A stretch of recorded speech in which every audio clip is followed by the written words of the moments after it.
Hello and welcome to Strategic Gaming. My friendly neighborhood nerd king Mac Taylor here to talk to you guys about the thing we've all been waiting for, the grandest of the grand, what could be the best Survivor season ever, Winners at War. 20 former winners of Survivor, all battling it out for not one, but $2 million, the biggest prize of any reality game show in the history of reality television. Guys, this is big. This is huge. We have just maybe with the exception of like one person, two people, we have like the best of Survivor. And we have two tribes. We have the Dakal tribe, if I'm not pronouncing these correctly, my bad. Sometimes with Survivor tribes, that just happens. You have Tyson, Yule, Sandra, Amber, Sarah, Sophie, Tony, Wendell, Nick, and Kim Spradlin. Then on the Sele tribe, we have Jeremy, Boston Rob, Adam, Natalie, Michelle, Ben, Denise, Ethan, Parvati, and Danny Boatwright. And starting off, everyone's excited, but I think Tony is really ecstatic, especially after Game Changers, getting to maybe play an actual, full season, because we do have the Edge of Extinction this time around, so even if you're voted off, you'll have a chance to get back in the game and just be on television at the very least, and, not go out in, an hour or so of television. So I think that was a big part of these people coming back of I gotta be able to have a second chance if I'm gonna come back out here. So Tony's thrilled about it. Ethan is also thrilled because guys, when this cast was announced, I think I was most excited about Ethan, Yule, as far as surprises, and Kim Spradlin. But Ethan, hasn't played since All-Stars. The season he won was Africa, which it was so long ago, back in season 3. He's now a cancer survivor. He's married now. A lot's happened in Ethan's life, and it's great that we're getting to see how he does in a modern Survivor season. So I was super excited to see him back. And Yul Kwon, no one ever thought we'd see him back in Survivor again. He played a great game in Cook Islands. Granted, he had a super idol, but the man was impressive. And to see him back on our screens, it was awesome. It was just awesome. This season, I have so much joy to be talking about this. It is really a fan's dream. This is the season you would do on Brant Steel, but it's real. We're really seeing it happen, and it's just guys, it really is. It's just this is special. This is a special thing we're doing here. And we get so the men come first on the boat, and then the women, and I don't know exactly how it happens, but Denise falls, and then I think Danny falls, and then Amber falls, and I'm like, what is happening? It's this chain reaction of falls from the women coming off the boat. So it was kind of like this epic entrance kind of got ruined a bit. And Sandra, and I don't understand how this happened, but Sandra says that Rob told her that he wasn't going to play again on the Island of the Idols, and that now he's here with Amber, and she's feeling betrayed and lied to. And I'm like, Sandra, even if he did tell you he's not playing again, why would you believe him? Of course, it's all winners. Of course he's gonna come back. It seemed just like they weren't not gonna get Boss and Rob. They were gonna try to do whatever they could to get Boss and Rob. So for her to be like, yeah, I just didn't think it was going to happen. I'm like, really? I think you're the only person in the world who thought that wasn't going to happen. But she's pissed about it, and there's a clear vendetta now against Boston Rob with Sandra. And so they have champagne, and they're celebrating, and they announce the money and the Edge of Extinction, and an interesting game twist being fire tokens to be used to buy advantages or things like that in the game. And everybody starts out with one, and when you're voted out, you have to give your token to somebody. Interesting. I'm curious to see how much it actually plays a factor in the game. We'll talk about it a little bit in this episode, but so far, I mean, I don't think we needed. I understand Edge of Extinction because, again, to get these players back, maybe they needed a second chance kind of thing. I would have rather it been Redemption Island. I don't like how after they play and someone comes back, they're still there. I like the concept of having to do the duels and really, battle yourself to stay in over this. And I know, and I'm with most fans is, like Edge of Extinction, Season 38, I would have rather it not have been Edge of Extinction, although we wouldn't have got some of the moments we got out of it. Still, like, I'm not a big fan of returning in a season. But this is kind of the season where I would want to see it, because I am excited to see these people. And if someone I love gets voted out, there's a chance they could come back. And also, I'm still going to see them for a while because they're on the Edge of Extinction. So, I'm totally okay with that. But did we really need this fire tokens thing on top of having all winners and an Edge of Extinction thing? Like, we just needed to keep upping the stakes. Felt like this maybe could have just been tested on Season 41. But hey, it's fine. It's something I'm curious about. So we'll see how that shakes out, really. So you get to do the reward where you struggle in the water to try to get the life preserver thing and bring it to your tribe's pole. And we get some interesting mashups, and Kim Spradlin shows she's still a beast. And to call, they win. It's for immunity, reward, and it's immediate. Like, they've been here for, 2 minutes, and we're already doing immunity. And they call, the red tribe wins. And they get Flint, of course. And Yule is coming to the realization that he's an old school player, and this is a new school game. It's much faster than it ever was on Cook Islands. You don't have a lot of time to just try to socialize. There's a lot of game that's going to be happening very quickly, and you need to try to be a part of that. So Yule really doesn't miss a beat. It seems like he just picks right up, trying to get a group together. And Nick seems a little confident. And I'm not sure why Nick is so confident. Nick is kind of like the new kid on the block when it comes to the winners. And I'm not too confident about Nick or Nick's chances to win this season, nor am I really rooting for Nick. I like Nick. I liked him on Davids vs. Goliath. I would have rather have had Christian Hibiki as the winner, so I could have had him on Winners at War. But it's fine. I'm not mad about it anymore.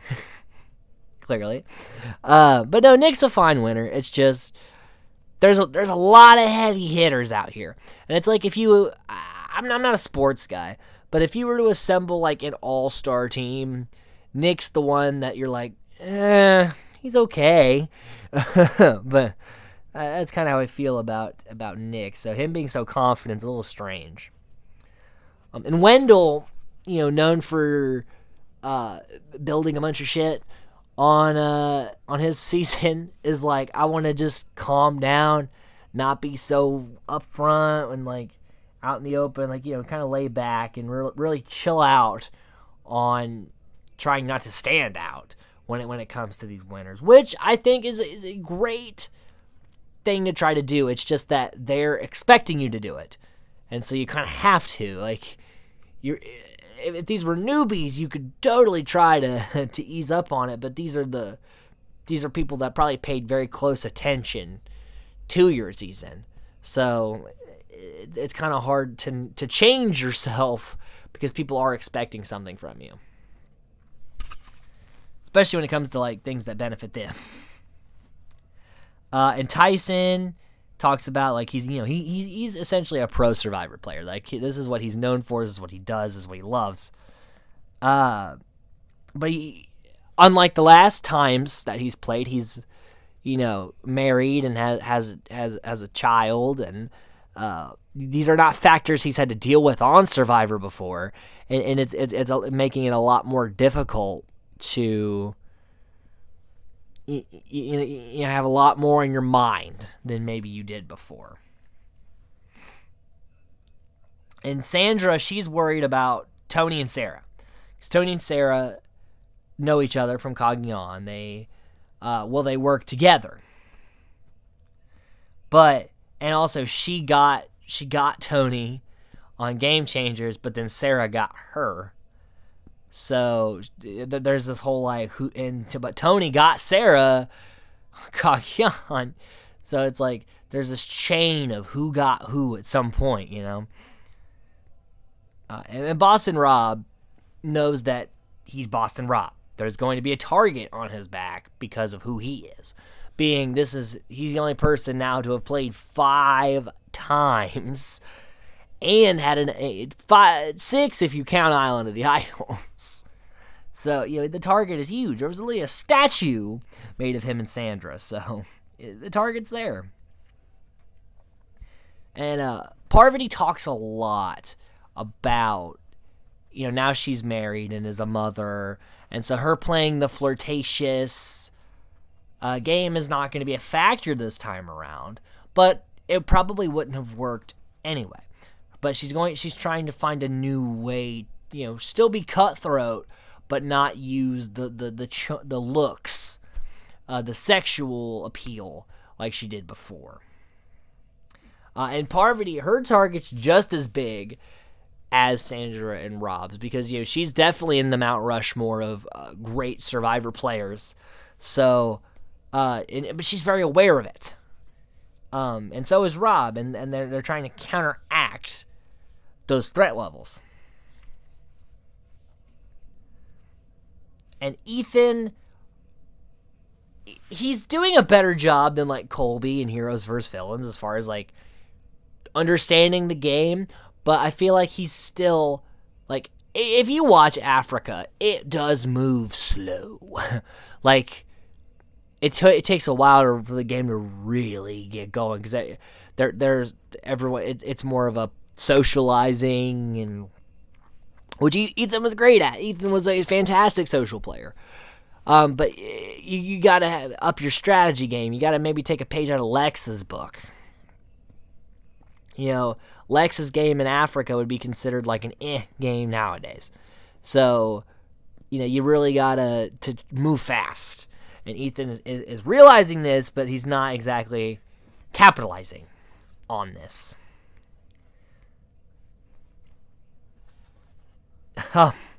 And Denise is like, great, I'm now again on the losing blue tribe. I'm having Max Sing throwbacks. And so now, Denise is going to continue her streak of every tribal council. And I understand her fear of that happening. That would definitely suck. I would never want that to happen to me, to be on the losingest of losers tribes. Granted, she didn't have the problem that, like, Stephanie LaGrossa had, but, I understand her being like, oh, shit, not again, because I actually think Stephanie had that exact same thing happen to her in Guatemala, being on Yasha, who lost the first immunity, and she's like, great, I'm on the losing blue tribe. There's something about the losing blue tribe. And then Stephanie was on the Heroes tribe, another blue tribe that lost until she was voted out early. So I guess if you're on one blue tribe that doesn't win a lot, if you're ever play again, you're going to be on a blue tribe and you're going to lose. There's a precedent in the game for losing blue tribes. Sorry, that was probably way more than I needed to say about that. Also, Denise is talking to Adam, and Adam's like, I want to be your Malcolm. And some people are really down on this, and I know Adam is no Malcolm by any means. But I think what he meant in saying, I want to be your Malcolm, is that person who's like ride or die with you to the end. That's what he's saying. Malcolm was, always looking out for Denise. But even though Malcolm wanted to cut Denise toward the end, and Denise didn't want to cut Malcolm, but ultimately did, Adam wants to be in that position, but not end up like Malcolm. That's what he meant. He's not saying, like, I want to be this challenge beast and everything. He's not saying, I want to be Malcolm. He's like, I want to be what Malcolm was to you. Which, is what Denise wants to hear from somebody. Because that's what if she can get a Malcolm-type relationship, that's what she's going to lean toward. Because it's familiar to her and it's comfortable for her. However, they're gone for a while. And so the rest of the tribe is like, hey, where's Adam and Denise? They're off strategizing, which really is kind of a rookie mistake. I don't know why they didn't realize how long they were gone for. Now, should it have been this big of a deal with all these winners? No. But right now, everyone's looking for a reason to shift the target to somebody else. So you never go off in small, break off from the group in these first moments of the game. You want to stay with the group for a while, just because you don't want to be considered a threat because you're out talking or looking for an idol or what have you. So they really did kind of shoot themselves in the foot here, especially since they knew they were going to tribal council. And Tony, he's sad. Speaking of idol hunting, Tony's like, everything in me wants to be like I was in Game Changes and get off the boat and run around and go look for the idol. But that's not what you're supposed to do. You're supposed to chill the fuck out. And, he restrains himself. But the fact that he's having to fight back the urge to run for an idol on, like, day 1 and 2... is not a great sign for the rest of the game how he's going to be. Although from an entertainment standpoint, yes, do it, Tony. Run around the island for idols. Build your spy shack. Build a bunker in the sand. Fucking whatever you want to do. It's just, if you're trying to win, you're not going to... Kagion's lightning is not going to strike twice. You got to change it up. And I don't know if Tony has it in to change it up. And Amber's worried about Rob going out. Which really, if Saleh's thinking, it's Boston Rob. Just take him out first. Then he's gone. And even if he comes back from Edge, we'll get him again when he comes back. Like, I don't understand. Well, we're gonna talk about it. But, oh boy. This should not be a hard vote.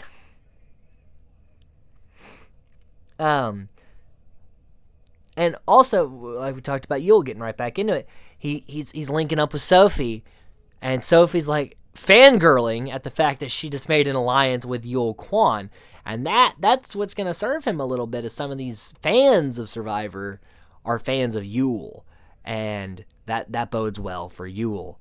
And he exudes charisma and confidence and charm, and so that's the thing that's really gonna be able to help him out here. And you have all these big threats on your tribe, the Sandras and the Ambers.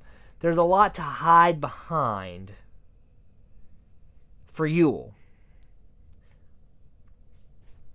And so they want to take Wendell and Nick and make an alliance. And then they're worried about Rob, Tyson, and Kim, the quote-unquote poker alliance, because they all played poker together. And Tyson, during the poker match, was like, if we ever go on Survivor, we're the dominant alliance.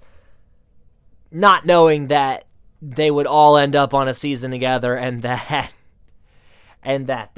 would be a remembered thing that he said. So, yeah, it really sucks that a joke he made in the past is going to really come for him in this game. So Boston Rob wants to work with Parvati, and I was thinking this might happen because Rob and Parvati need each other. They're both the biggest threats, but if they work together, they can get some momentum going. And Parvati's like, really, there's no choice. We must work together. So the Rob and Parvati alliance is definitely like a match made in heaven. And Danny is pushing for Rob, and she's making a smart move. She wants Rob out. And Ben Rob is like, so, did you hear any names get thrown around? And Ben's like, you. I heard you. You heard my name? Who said my name? Well, you're not telling me who said my name, and that makes me nervous, makes me think I can't trust you. Well, I just can't remember her name right now, and I think you're lying to me right now, and if you're lying to me, I can't trust you in this game. Alright, you got me. It was Danny. Danny said your name. Man, you're good at this. And I'm like, what the fuck just happened? Like, Rob pulled this word fuck, this mind fuck on Ben, and he just almost lost all motor skills. Like, I have never seen someone get played so hard so fast. So Rob's like, oh, Danny's saying my name. And so Rob goes up to Danny and is like, hey, I heard you say my name. And she's like, well, you're a threat. And he's like, oh, if you vote me out, I won't be able to work with you. And she's like, oh, no, I want to work with you. And I'm like, what the fuck is happening right now? How is Rob going from public enemy number 1 to some way gaining, at least for the time being, some control of the Sele tribe? How the hell did that happen? It is baffling to me that this happened. So there's mass paranoia all around with the winners. And Natalie and Jeremy are still, they're close. Natalie avenged Jeremy's vote out in San Juan del Sur and won the damn thing. So, and that's something Rob points out, that, hey, Natalie and Jeremy, they're a threat. Adam and Denise, they went off on their own. The targets is going all around the place. And Ben wants Adam around, though. He'd rather vote out Denise because he thinks that, Adam knows this game really well, so I can use Adam, and Adam can use me. And Adam wants to target either Rob or Natalie or Jeremy to get rid of the actual couples. He's like, me and Denise just met each other. Rob and Amber are married. Natalie and Jeremy have been friends since San Juan del Sur. Like, why don't we take out a guaranteed duo? Which does make a lot of sense. And I have to agree with Adam. That is a great point. And that's probably, if I was in that predicament, I would probably try to push that too. And so at Tribal, there's whispers all around of who the vote's going where. Classic modern Survivor Tribal. And the vote ends up 6-3 to 1. Natalie is sent to the edge of extinction.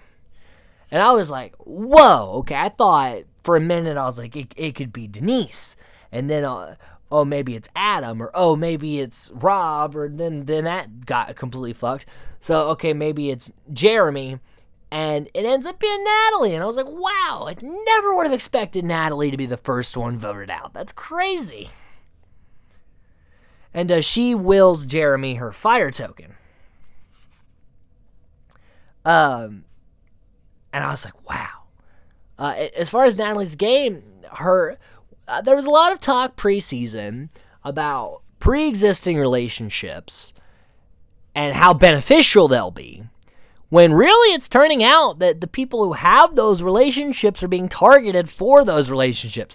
The Poker Alliance, Rob and Amber, Natalie and Jeremy. And the people who don't have a lot of connections like Yule may end up doing extremely well because if everyone thinks that no one's connected to him, they're not going to want to take him out immediately. So this is an interesting dynamic. Natalie's only mistake. I mean, I didn't really see a whole lot of her in this episode anyway, but her mistake was a past relationship with Jeremy, and they happened to be on the same tribe together. It just, the luck was not on her side. And then on the DeCall side, Sandra teams up with Sarah and Yule. So Yule's kind of in the talks. And she also maybe wants to bring in Tony. And Amber seems to be in danger, especially since Sandra has this vendetta against Rob. Would love to take out Amber. And everybody else is like, yeah, Rob and Amber don't need to be going to the merge together. And so Michelle is also worried about being left out. And I didn't see dick from Michelle in this episode. I really didn't. So, yeah, which is crazy because she's the winner I maybe remember the least. And she should be more fresh in my mind. But Danny Boatwright is more fresh in my mind than Michelle. And Danny, it was like a purple edit for 90% of her season. Over Stephanie, and she beat Stephanie, and I think Stephanie should have won Guatemala. I may be alone on that island, but I'm there. And then you got Michelle, who I don't remember much of. I'd go wrong, but I deeply remember Aubrey, and I love Aubrey, and I am on that side that says Aubrey should have won. Now, I'm not trying to discredit these winners. They're winners for a reason. They won the game for a reason. They worked it, they did it, they won it. I'm not taking that away. I'm just saying that I never see much out of Michelle, and this is another reason. She just doesn't show up a lot. But it does seem to be really old school versus new school on a lot of ends. And so Natalie, she gets the Edge of Extinction, and now she has no fire tokens, but she could try to get the people in the game's fire tokens by bartering. So she can take this idol and sell it for a fire token. And I'm like, just one fire token for an immunity idol? That is an easy decision. Yes, I'm going to take the fucking idol. The fire token will not save me. The idol will save me. Taking the idol. So I think it's a bit easy there. So it's like an obstacle course, and you got to get the numbers for the dial, and then it's a ring toss. And Sele is behind most of this challenge, but Rob has to launch people over the barrel to try to catch up, and Jeremy is a beast with these rings. I mean, he just boom, nails it. Just every time, just nails it. So Sele wins immunity, sending DeCall to tribal. And now Rob's worried about Amber, because he's like, yes, I won, I'm safe, but Amber, I don't know if she's safe. And there's mass scrambling at DeCall. Nobody knows who's going home yet. But we do find out that Natalie sold that idol to Sandra. So now Sandra, one of the more dangerous players, has an idol. Kind of crazy. I'm so curious to see what she can do with that idol. So curious. And Tony, he wants to go after Tyson, says that Rob doesn't have people, and Yule tells Tyson about that plan. So Tyson's like, I'll vote against anybody. I like Kim, but I'll vote against Kim. And Kim's like, no one is talking to me. Nobody is talking to Kim Spradlin. What a complete 180 from One World, where Kim had all the info. Kim manipulated, which Kim, and this is another big talking point preseason. Kim's season, and again, not taking anything away from Kim Spradlin, she's one of the more dominant winners in Survivor history. She's a wonderful gem of a player, but she played with maybe some of the more stupid players to ever grace Survivor. Like, it's a clown car full of idiots. Not one person there was even, I would say, competent. They were all pretty bad. So, when Troyzan is one of your standout strategists, there is a problem. But Kim just ran that game because she's a good player with a bunch of shitty players. Now she's with a bunch of great players, and we're really seeing for the very first time Kim have to overcome adversity. And it's an interesting concept for me to watch. I was so intrigued by this. And there's talks of Amber as well, because it's Rob's wife. So one of the perceived friend of Rob is going to get cut because of the whole poker alliance thing. And Sandra's hammering that home at Tribe, which is like, it's the poker alliance. They're friends. They gotta go soon. Like, she really hammers that home, which is great on her part. Like, again, Sandra, yeah, a lot of people don't want to give her credit, but she has to be the greatest Survivor player to ever play because she won the game twice. And the third time, when she didn't win, she showed what happens when she gets aggressive. So, this, again, just shows that she's dangerous. Subtly. She's subtly dangerous because you forget about her and she just works her way into a corner.